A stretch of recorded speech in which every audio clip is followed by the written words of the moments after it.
Now is when it counts. Hullabaloo.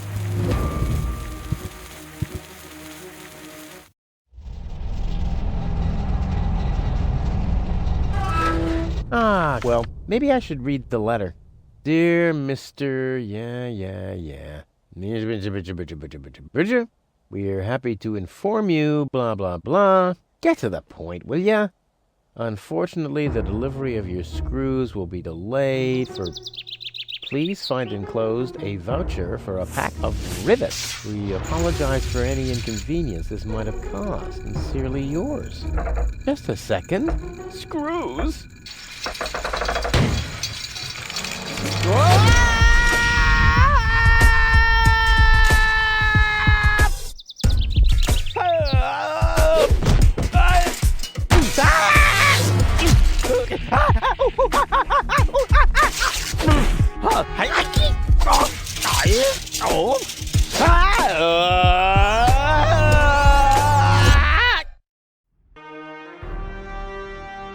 Hey, that went, well. We're on board of the Organon Cruiser, one of the most important of Rufus's steps towards Elysium, and what makes this room especially important is, of course, the introduction of our female protagonist. And what a coincidence, she's right next to me here in the studio, and that's Goal. Hello, Goal! Hello, Pokey. Maybe you could just tell us straight from the heart what it was like when you first met Rufus, and also how you cope with the dicey situation right now. I was told there was a script. Oh, you... okay, you thought we'd write dialogue and that this whole thing would be in any way organized. Well, we thought it would be a better approach if we just... There's no script. Right. Really well done. Well, okay. John? Just to get this straight, didn't you say I don't need to write a script? That's what you said, didn't you? No, Pokey. I said you need to write a script. Only he didn't. He said I won't cross my heart. I clearly remember him saying... another stroke of genius. Yeah, whatever. It's way too exciting right now to listen to our very elaborated developer's commentary anyway, and I can totally understand if you want to replay.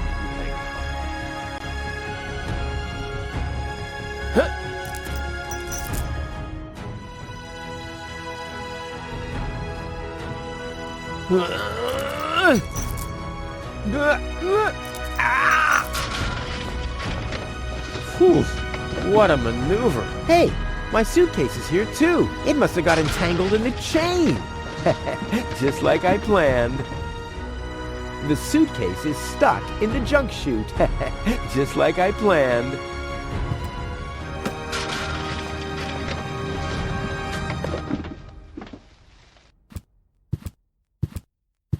A wire grating. There's a shaft leading upward behind it.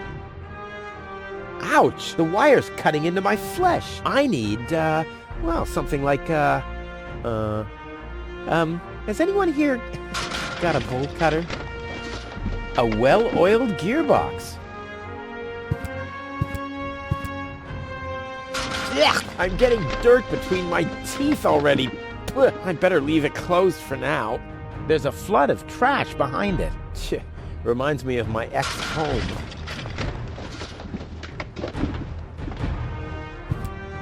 It already has plenty of oil stains.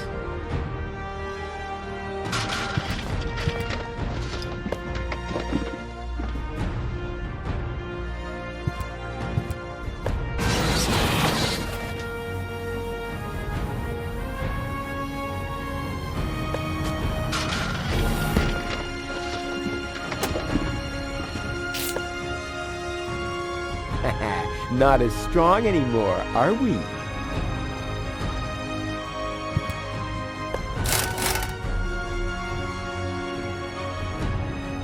This is unbelievable. This is just impossible. I think I'm getting dizzy. Are you suffering from vertigo, Miss Gold? You should have stayed in your cabin. It was foolish of you to go against my orders. What's going on here, Bailiff? Did you know about all this? Just a minute. All of you knew about this, right? The whole Organon is involved in this? Did you really think you could just keep it a secret? Wait until Cletus hears about this. But you won't be telling him anything about it. You will be a good girl and wait here until the Prime Controller arrives. And then? What then? I'm an Elysian, not one of his office clerks. How does he plan to assure my silence? Just you wait, Ms. Goal. I don't want to ruin the surprise. Holy smoke, a real orbit pixie. I bet she'll be pretty thankful once I've rescued her from the clutches of the Dark Exchequer. Let's go. Rufus to the rescue.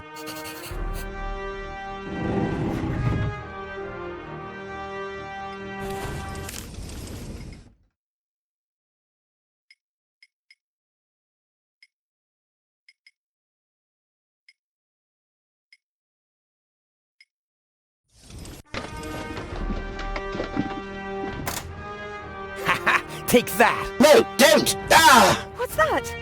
Ah! Oops, guess that was the wrong lever. You damned fool! How dare you mess with the plans of the Organon? Men, throw him overboard!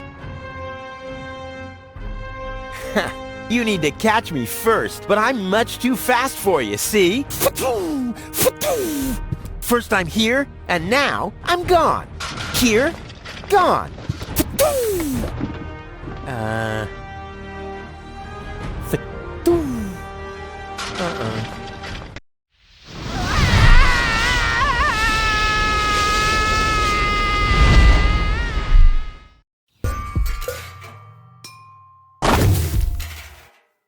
Ouch! I was so close. But no, the minute I see a beautiful damsel in distress, wham! Well, I guess that's just who I am. I'm simply a die-hard do-gooder.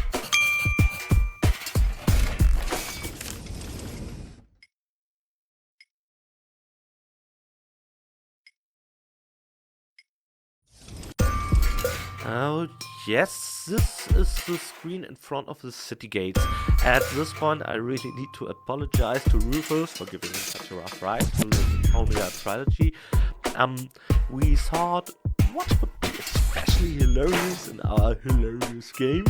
And the answer is, things get funny if someone gets hurt, of course. And that's why we implemented the cactus field to your right. The place Rufus already explored very thoroughly. The mechanical bull is another thing. And maybe later on something's happening with that truck's battery, or rather the battery's acid, you can already imagine. So with all sincerity, I'm truly sorry, Rufus. Sorry for the ordeal you went through during the production of Deponia. Yeah, well, first off, if you want to apologize, do it privately. Not now, when all the users are listening. Because I'm not going to buy it. We'll talk about this again privately. So, to be honest, I brought this onto myself, really. I was asked for my opinion, how the setting what the setting should look like, and I offered advice accordingly. I said, like the police station of Commissioner Hunter in the Donald Duck pocketbook, with the two lamps and the stairs. And then someone sent a picture of my father's den, like his man cave, his hobby room. And now it looks like that. It's really weird. I was genuinely scared, and the situation was about as pleasant as visiting my father's hobby room. Yeah, shame we had to cut out that scene in the hobby room. It's kind of part of the backstory, but maybe we can use that in a prequel. No, you don't get me, do you? No, we did not cut that one out. It's all flashbacks, and even the battery is the same brand. And you really didn't have to stick that accurately to the reference, but it's all, forget it. That ship has sailed, I guess. Yep, too late. You have to be age 6 or older to use this device. Oh, how boring is that? Toro! Hey, I said Toro! If anything, he seems even more bored now. Ah, Miss Hinkle lost her Dachshund. Well, I'm sure it'll turn up. I mean, there wasn't much kerosene in the turbine after all. Lobo's looking for a new hammock. Well, that makes sense. The old one wasn't fireproof. Inspector Gizmo investigates the tunnel collapse in Sector 17. I hope nobody checks out the gym. George is giving away a young calf. Luckily, he's always been a bit short-sighted. Ah, Miss Hinkle lost her dachshund. Well, I'm sure it'll turn up. I mean, there wasn't much kerosene in the turbine after all.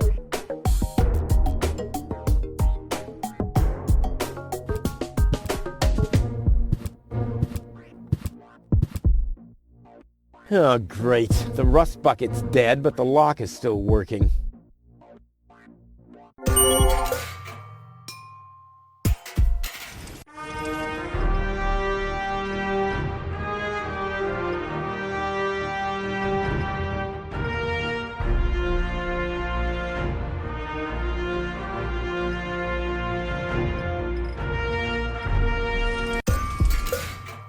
The windshield is encrusted with dirt. Ah, there's a sign behind it. Maybe the name of the driver?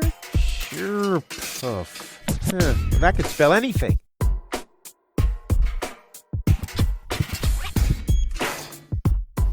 Locked. Huh. It can probably be opened from the inside.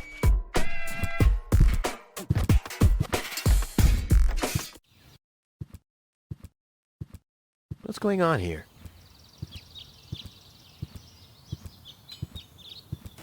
I haven't seen such a crowd in front of the town hall since the mayor wanted to introduce a tax on the lack of political commitment. Another big and difficult screen. This is pretty much the crossroads screen, and it also has a scribble done by me. It's in my head very clearly, and I still know how I established the house's visuals. I'm actually a bit proud of the fawn facades and the golden roofs. We, of course, that is Misha and me, put a lot of thought into the composition of the houses. What would they be made of? We actually did concepts of wrecking balls, dredgers, cranes, and garbage trucks, and then disassembled them. And all those engine parts and parts of the hull you never get to see are now jury-rigged roofs. I think that's quite exciting and enjoyable. In this screen, though, I had a little argument with Bade, my lead game designer, as well, who struggled with the abundance of exits and different levels. For example, one towards Tony's shop in the front. You can see it there on the right corner. Or the water tower to the left and all that. Script-wise, this was a huge effort to get everything in there nice and clean. Then you have those long walking passages and so on. He basically threw his hands over his head, going all like, "Oh, Pokey, you can't friggin' do that. The screen is an atrocity." Okay, he doesn't speak like that, but for the sake of story and content, I just wanted this long shot. So, it's a big crossroad screen, kind of an establisher of the town. Like a map. It's something I just desperately wanted. So it's a map, but also an ordinary screen with the flow of the story. And yeah, I got my way. To be honest, I don't know if that was beneficial to the game after all. Actually, I should really listen to what Bade says. I always should listen to what Bade says.